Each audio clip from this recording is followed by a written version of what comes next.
Welcome back to my channel. Hi friends! இன்றைக்கி ஒரு tasty and எம்மியான ஃபிஷ் கட்லெட் தான் செய்ய போகிறேன். அது மட்டும் இல்லை, ஒரு சில சின்ன சின்ன கிச்சன் டிப்ஸ் இந்த வீடியோவில் சொல்லியிருக்கேன். ஸோ இந்த வீடியோ ஸ்கிப் பண்ணால் முழுமையாக பாருங்கள். சப்போர்ட் பண்ணாத ஃப்ரெண்ட்ஸ் சப்போர்ட் பண்ணுங்கள். வாங்க வீடியோக்குள்ளே போகலாம்.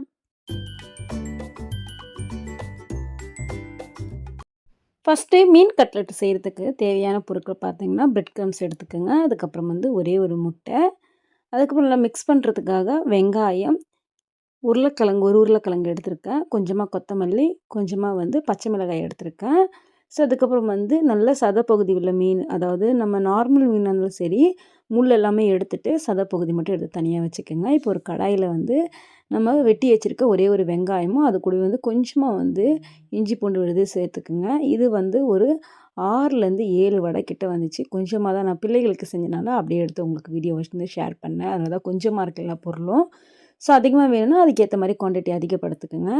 இப்போ பாருங்கள், எண்ணெய் ஊற்றி வெங்காயம் லைட்டாக வதங்கினா போதும். அதுக்கப்புறம் பச்சை மிளகாய், அதுக்கப்புறம் நம்ம ஃப்ரை பண்ணி முள்ளெல்லாம் நீக்கி வச்சுருக்க மீன், அதுவுமே மீன் சதை பகுதி எடுத்து போட்டிருக்கேன். அதுவுமே லைட்டாக இந்த மாதிரி மிக்ஸ் பண்ணி விட்டுக்குங்க. காரத்துக்கு ஆல்ரெடி நம்ம பச்சை மிளகாய் போட்டாலுமே பார்த்தீங்கன்னா, இந்த மசாலாலாம் சேர்த்திங்கன்னா மீன் கட்லெட் செம்ம டேஸ்ட்டாக இருக்கும். ஸோ ஃபஸ்ட்டு கரம் மசாலா தூள் சேர்த்துக்கு எல்லாமே கொஞ்சம் கொஞ்சமாக சேர்த்துக்குங்க. 1/4 டேபிள் ஸ்பூன் அளவு. ஸோ 1/4 டேபிள் ஸ்பூன் அளவு கரம் மசாலா, 1/4 டேபிள் ஸ்பூன் அளவு மிளகாய் தூள் சேர்த்துருக்கேன். கொஞ்சமாக தேவையான அளவு உப்பு. ஸோ இது சேர்த்ததுக்கப்புறம் நம்ம அடுப்பு பார்த்திங்கன்னா ரொம்ப மீடியம் டு லோ ஃப்ளேமில் வைக்கணும். ஏன்னா நம்ம போட்டிருக்கக்கூடிய மசாலா கரிய ஆரம்பிச்சிடும். ஸோ கொஞ்சமாக மஞ்சள் தூள் மட்டும் போட்டு லைட்டாக அந்த மாதிரி மிக்ஸ் பண்ணி கொடுத்துக்குங்க. ஸோ உருளைக்கிழங்கு ஆரம்பத்துலேயே நம்ம சேர்த்துடக்கூடாது. சேர்த்துட்டோம் அப்படின்னா மற்ற பொருள் எல்லாமே வெந்து கிடைக்காது. ஒரே உருளைக்கிழங்கு நல்லா வேக வச்சு மசிச்சு எடுத்துருக்கேன். அதுவுமே நல்லா நம்ம ஆல்ரெடி நம்ம வறுத்து வச்சுருக்கோம்ல, அதில் போட்டு இந்த மாதிரி நல்லா மிக்ஸ் பண்ணி எடுத்துக்கோங்க. அடுத்து கொஞ்சமாக கொத்தமல்லி இலையுமே நம்ம லாஸ்ட்டாக சேர்த்துட்டு அடுப்பு ஆஃப் பண்ணிடலாம். அவ்வளோதான். இப்போ எல்லாமே ரெடி பண்ணி வச்சாச்சு. நம்ம ஃப்ரை பண்ண ஸ்டார்ட் பண்ணலாம். ஃபஸ்ட் நம்ம ரெடி பண்ணி வச்சுருக்க இந்த ஸ்டஃபிங் தேவையான அளவு உருண்டை பிடிச்சி எடுத்துக்கோங்க. ஒரு 5, 6 உருண்டை கிட்ட வந்துச்சு. ஃபஸ்ட்டு ஒரு உருண்டை ஃப்ரை பண்ணி எடுத்துட்டேன். ஸோ இப்போ இதை நம்ம ஒரு முட்டை இருக்குது பார்த்திங்களா, அதை நல்லா இந்த மாதிரி பீட் பண்ணி எடுத்துக்கோங்க. ஸோ அந்த முட்டையில் நல்லா டிப் பண்ணி எடுத்துக்கணும். அதுக்கப்புறம் பிரெட் க்ரம்ஸில் போட்டு நல்லா இந்த மாதிரி டிப் பண்ணி எடுத்துக்கலாம். பிரெட் க்ரம்ஸ் இல்லை அப்படின்னா ரஸ்க் இருக்கும்ல, ஸோ அதில் கூட நல்லா டிப் பண்ணி எடுத்துக்கலாம். ஸோ இதை மினிமம் ஒரு 1/2 அன் ஹவர் ஃப்ரிட்ஜில் வச்சு எடுக்கணும். ஸோ அதுக்கப்புறம் தான் நம்ம ஃப்ரை பண்ணி ஸ்டார்ட் பண்ண போகிறோம். நார்மலாக நீங்கள் நக்கட்ஸ்லாம் பார்த்துருப்பீங்க. ஸோ அது நல்லா பார்த்தீங்கன்னா அந்த மேலே இருக்கக்கூடிய பிரெட் க்ரம்ஸ் நல்லா அந்த கட்லெட்டில் பிடிச்சி வந்துச்சுன்னா தான் நம்மளுக்கு கரெக்டாக உடையாமல் நல்லா பர்ஃபெக்டான ஷேப்பில் நமக்கு கிடைக்கும். இப்போ பாருங்கள், ஒரு 1/2 மணி நேரம் ஊற வச்சு எடுத்ததுக்கப்புறம் நம்ம கடாயில் போட்டு தேவையான அளவு எண்ணெய் ஊற்றி நம்ம நார்மலாக வடையெல்லாம் எப்படி பொரிச்சு எடுப்போமோ அதே மாதிரி ஸோ ஒரு 3லேருந்து 4 நிமிஷம் மீடியம் ஃப்ளேமில் வச்சு நீங்கள் வறுத்து எடுத்திங்கன்னா, ஒவ்வொரு சைடுமே 4 நிமிஷம் வறுத்து எடுத்திங்கன்னா நல்ல டேஸ்டி அண்ட் எம்மியான ஃபிஷ் கட்லெட் சூப்பராக ரெடி ஆயிரும். பாருங்கள், பார்க்கறதுக்கு எவ்வளோ அருமையாக இருக்குது. கண்டிப்பாக உங்கள் வீடுகளில் ட்ரை பண்ணி பாருங்கள் ஃப்ரெண்ட்ஸ். வாங்க இப்போ அடுத்து நம்ம கிச்சன் டிப்ஸ் தான் பார்க்க போகிறோம். பொதுவாக எல்லார் வீட்லேயும் பார்த்தீங்கன்னா இந்த மாதிரி பூண்டெல்லாம் உரிக்கிறது ரொம்ப கஷ்டமாக இருக்கும். அதுவும் ஃபங்க்ஷன் டைமில் ரொம்ப கஷ்டமாக இருக்கும். ஸோ அதை ஈஸியான மெத்தடில் எப்படி பூண்டு உரிக்கணும்னு தான் சொல்ல போகிறேன். அதுக்காக ஒரு பாத்திரத்தில், அதாவது இந்த பூண்டு எல்லாமே முழுகிற அளவுக்கு சின்ன பாத்திரம்ல இந்த பூண்டு எவ்வளோ பூண்டு இருக்கோ அந்த பூண்டெல்லாம் கரெக்டாக அந்த தண்ணியில் முங்குற அளவுக்கு நான் பாத்திரம் எடுத்திருக்கேன். இந்த தண்ணி பார்த்திங்கன்னா நார்மல் தண்ணியில் லைட்டாக வெது வெதுப்பாக இருக்கக்கூடிய தண்ணி. ஸோ அதில் இந்த பூண்டு எல்லாமே போட்டு ஒரு 10லேருந்து 15 நிமிஷம் நம்ம அப்படியே விட்டுடலாம். ஸோ விட்டதுக்கப்புறம் பூண்டை எடுத்து உரித்து பாருங்களேன், சூப்பராக பார்த்தீங்கன்னா தோல் அழகா இந்த காஞ்ச பூண்டெல்லாம் நம்ம தோல் உரிக்கும்போது கஷ்டமாக இருக்கும், உரிக்க வராது. இந்த மாதிரி ஊறி வந்துச்சு அப்படின்னா அழகாக நம்மளுக்கு சூப்பராக மேலே இருக்க தோல் எல்லாமே நீக்கிடலாம்.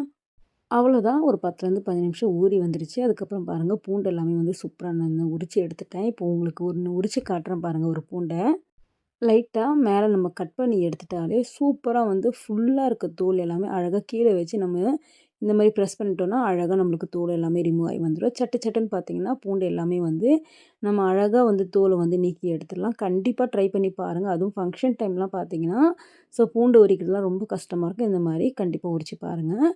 அடுத்த டிப்பு, நம்ம வீட்டில் இந்த மாதிரி தலைவாரக்கூடிய சீப்புலாம் ரொம்ப அழுக்கு படிஞ்சிருக்கும்.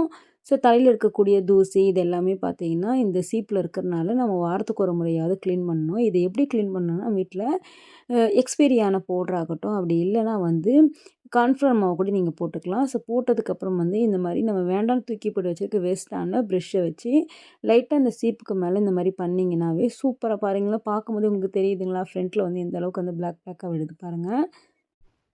இந்த மாதிரி ஒரு சைடு நல்லா க்ளீன் பண்ணிட்டு இன்னொரு சைடுமே இந்த மாதிரி க்ளீன் பண்ணிங்க அப்படின்னா சூப்பரா அதில இருக்கக்கூடிய படிஞ்சிருக்க கரை எல்லாமே வந்து அழகா ரிமூவ் ஆயிரும். நம்மளோட சீப்புமே பாருங்க, நல்லா சூப்பரா பளிச்சுன்னு ஆயிடுச்சு. ஒரு சொட்டு கரை கூட அதில இல்ல. கண்டிப்பா உங்க வீட்டுக்குள்ள ட்ரை பண்ணி பாருங்க. இந்த மாரி வாரத்துக்கு ஒரு முறை சீப்ப வந்து கிளீன் பண்ணி மேல பாருங்க எந்த அளவுக்கு கிளீன் ஆகுது. கீழ கருப்பா இருக்கு பார்த்தீங்களா?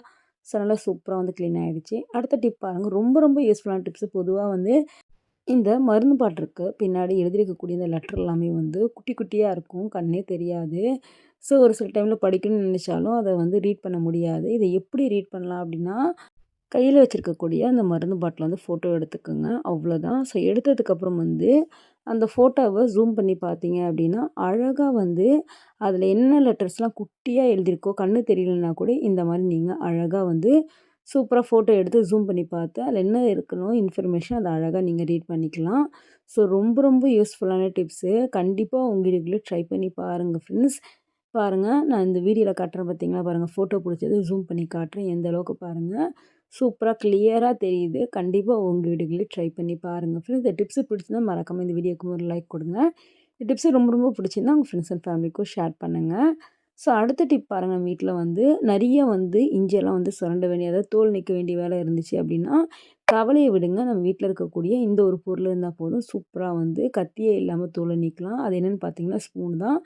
ஸ்பூன வச்சு லைட்டா இந்த மாரி சொரண்டி விட்டிங்கனாவே, சூப்பரா வந்து நம்ம கத்தியில சொரண்டுனா கூட இந்த அளவுக்கு வராது. நம்ம ஸ்பூன்ல சொரண்டும்போது மேல இருக்க தோல் மட்டுமே நீங்கி வரும்.